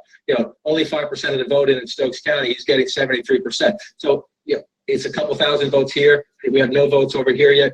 So it's out there, but if she keeps running up impressive numbers in the big population centers, simple math, it gets you over the top because the Democrats are winning where more people live. It's, again, arithmetic in the end, but at the moment, that's a healthy lead. You're getting 53% of the vote in North Carolina. The question is, how fast is they're keeping the polls open in Durham at least an extra hour because there were some problems there. If that one stays blue at the end of the night, if we can call it, remember it was the day after in 2004. By the way, I want to show our viewers Texas. We showed blue. That's only because the votes that have been released so far, they haven't closed the votes there. But she's leading right now because in Texas, barely. That doesn't necessarily mean much. Barely because it's San Antonio. You have one place report early. Again, watch us throughout the night. Remember, we haven't called these races. We have different maps and different graphics. If you're looking at this, you're looking at a live data feed. Same for Ohio. We haven't called New Hampshire yet. It's blue at the moment. But Ohio, if Ohio stays blue, Hillary Clinton's the next president of the United States. That's simple. But we're early. We're only up to 27% of the vote there. And you see that looks like a big swing, but you don't know what's out. So you go through this. At the moment, we did not have any votes out of the Cleveland area, Cuyahoga County, earlier. And this is 32% of the vote, 68-29, if you round it up, 69-30. So it's matching. Right now, it's matching 2012. This state ended 2012 with a narrow Obama victory. Obama carried Ohio twice. Carried Ohio twice. And so if you're the Clinton campaign, you like these numbers, you're waiting to see. Another key place to look is down here. Hamilton County used to be Republican. Used to be a Republican area. The Democrats have made up a lot of ground here in recent years. This is just early vote because we don't have a percentage right there. So we'll wait to see if this one stays like that. But if Hamilton County is blue at the end of the night in a presidential race, it's usually good for the Democrats as well. One of the questions was, would Donald Trump cut into the Democratic support in places like Akron? You just associate the blue-collar workers and look at the margin right there. I want to go to Florida right now because 84%, 85% of the vote in Florida is in, look at this, 3,876,000, 3,800,000. These two candidates in Florida with 85% of the vote in. Her lead, once again, has shrunk. Has shrunk, and again, what filled in? Some more areas up here filled in. Well, last time we were here, we had a big opening up here. Now we have a smaller opening up here, and you get... Just changed again. It's only 11,000 vote lead just now. It changed. Back on your feet. I like this. We have a living advocate right here as we go through. But as you watch it fill in, it gets important to start going up to these counties and say, we don't have a lot of vote here still. So there's votes to be made up for Donald Trump as you do this. And as you go through, that's what I mean about this. Trump is doing what he needs to do in the rural areas. All right, take a look at Florida. Because all of a sudden, take a look at Florida right now. You see with 85% of the vote in, Hillary Clinton is now in second place. Donald Trump has taken 3,900,029. Look at how close it is. Look at how 700 votes or so separate these two candidates. Donald Trump, all of a sudden, has taken the lead in Florida. 740 votes there. You remember a campaign. I mean, Florida and North Carolina are these two states that are just 50-50 battleground states, and why we're going to have to count deep into the night. 86% right now. So you start asking yourself, what am I missing? And significantly, remember last time I went to Pinellas County here, Hillary Clinton was leading. Donald Trump has pulled ahead. Now you think 48.3, 47.9, does that make a difference? Well, it sure does when the margin in the state is inside of 1,000 votes. Winning a county like this where you have a population center, it sure does. And so you have a tug of war here. This is interesting because earlier today, a Democrat who was organizing down here said they got out on their early vote. They felt very encouraged, but then they saw the lines at the polls. Trump right now is 918 votes ahead. 918 votes. Almost 8 million people have already, their ballots have been counted. And he's got a lead of just under 1,000 votes. 86%. So we're going to look here. Let's go down again. I just want to go down and look Collier County, 92%. This is where you start looking when the race is this close. What are we missing? So you're missing 8% here, but they're getting there, right? So you got most of the vote counted there. So then you come over here and you get 80% here. So if this margin... Take a look at this. We'll just change it. She has now taken the lead once again. Hillary Clinton is now in the lead. It's going to update in a second. We're watching this very closely. You can see right there. Hillary Clinton is the lead. She's got 3,972,000, 3,960,000, 4,000 vote lead. And that's, look, we're going to rock and roll with this for a while here. So let's go through. Here's an encouraging sign for Secretary Clinton. You say she just pulled into the lead. We've had a seesaw in the 2 or 3 minutes we've been having this conversation here. We may have another one as we have. Now 3,000 votes. But there are votes. There are only 25% of the vote in Palm Beach County. She's winning 60-40, 59-39 there. So if you're the Clinton campaign, you're watching this seesaw, you know there's a lot of votes missing from here. Let's go down to Broward County. We don't have the percentages here yet, so that tells me this is early vote, and we're not getting a lot of votes yet. We'll see. We'll get some more votes, and that percentage will jump up very quickly. Doesn't mean 0%, obviously. It just means when they dump in the early votes, they don't give us a percentage. Miami-Dade up to 80%. So there's more votes here. She's winning big. She's 1,600 votes ahead right now. Reasonable to expect she'll get more votes out of here. The challenge for Donald Trump is in the areas that are red, what's missing? This is an interesting one for me. I've been watching this all night because Duval County, this is where Donald Trump had a rally the other day. The President of the United States came in after him. Duval County is a Republican area. Trump is up right now, 49-47. But when President Obama won narrowly 4 years ago, he lost this county by 3 points. Sometimes it's about the margins. You see the blue and the red, you think Democrat, Republican, but the margins within these large counties can make a big difference.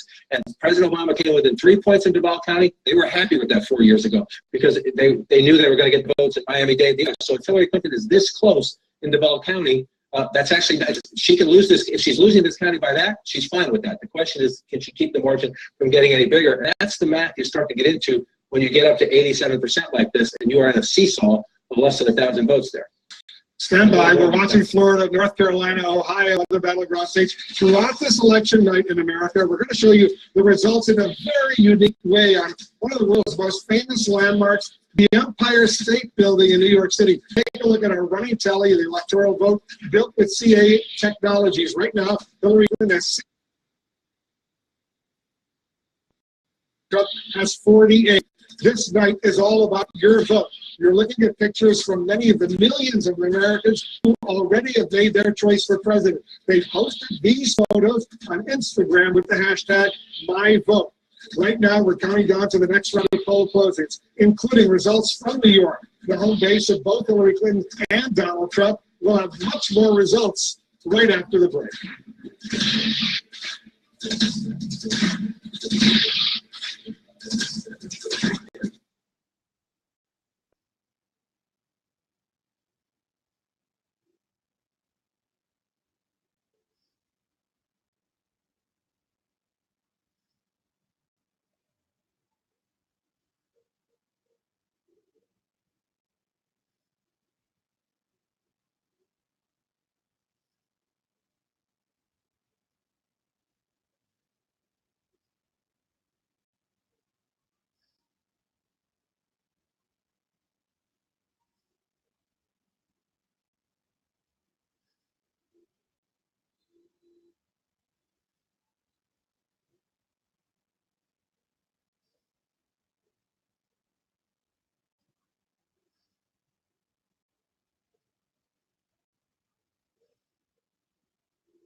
Here's another check of the electoral vote count so far. It's lighting up the Empire State Building right in the heart of New York City. Hillary Clinton right now with 68 electoral votes of the 270 needed to win. Donald Trump with 48. We're counting down to another poll closing, another chance to make a projection in the presidential race. Right now, here's a key race alert.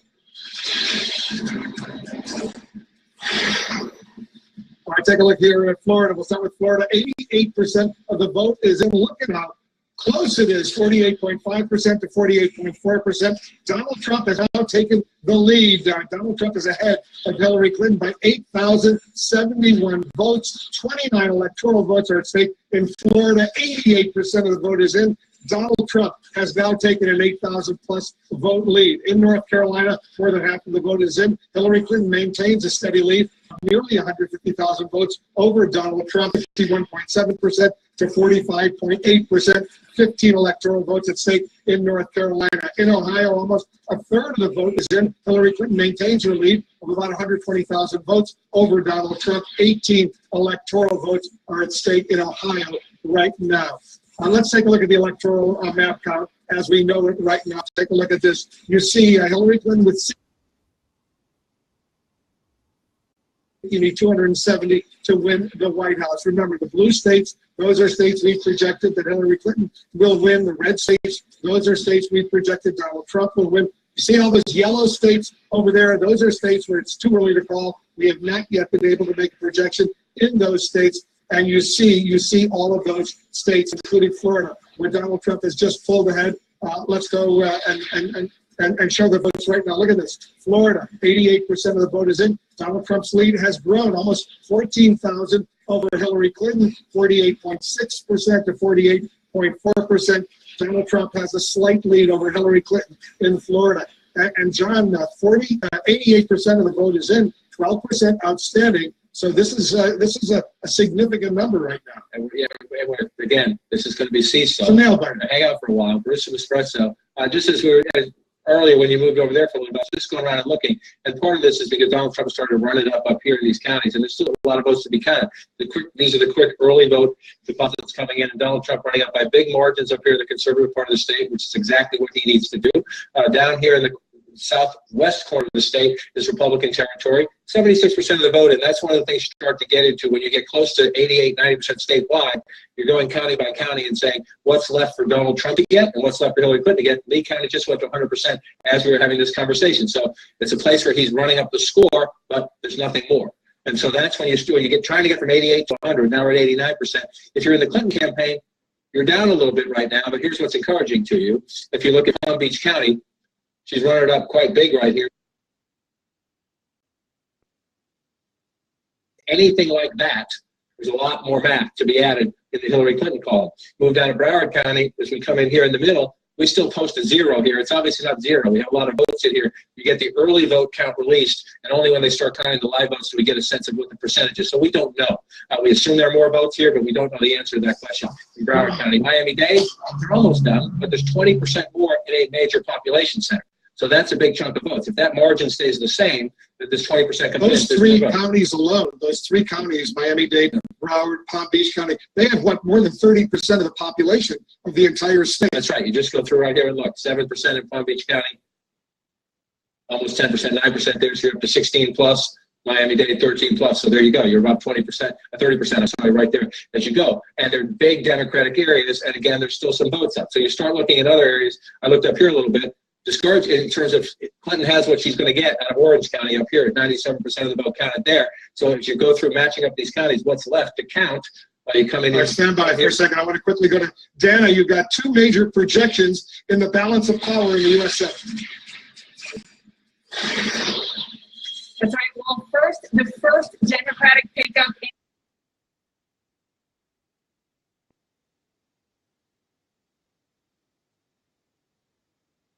in Mark Kirk. This is a seat that Republicans, frankly, gave up on a while ago. They knew that Tammy Duckworth, especially in a presidential year in a blue state, was very likely to win, and CNN can project that has happened. Now let's go to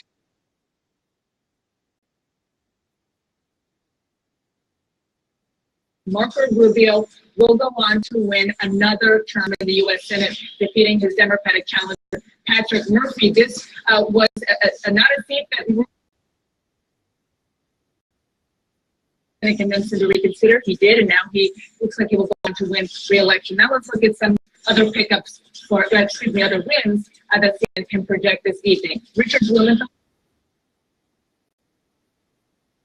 another term, defeating his Republican challenger, Dan Carter. Now in this will will beat his Republican challenger, Kathy Schlega. This was an open Democratic seat, so it stays in the blue column. Then in Oklahoma, James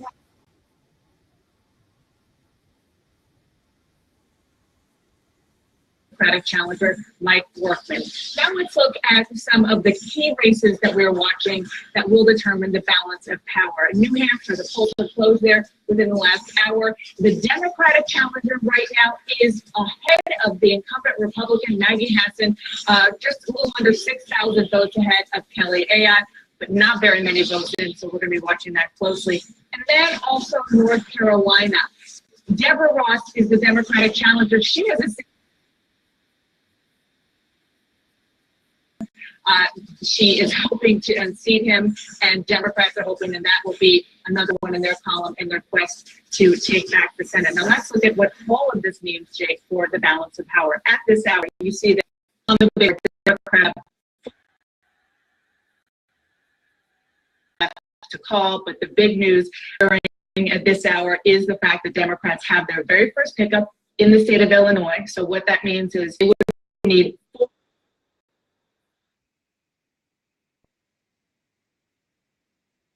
U.S. Senate. This was the one that we knew the Democrats would get in Illinois, and then we also suspected that Rubio in Florida. Now we look at the real races and find out what happens in these ones, and we have no idea what's going to happen. Yeah, but it could be very, very close in some of those key battleground states, and we're going to see what happens. As you point out, the Democrats need a net gain of 5. Unless they win the White House, then they need a net gain of 4. We have a key race alert right now. All right, let's show you what's going on in Florida right now. 29 electoral votes are at stake. 90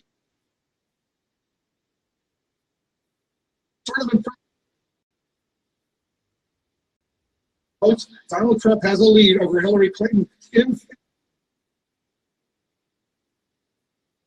48.1%. 56% of the vote in North Carolina is in. Hillary Clinton has an impressive lead of 131,000 over Donald Trump. 15 electoral votes at stake in North Carolina. In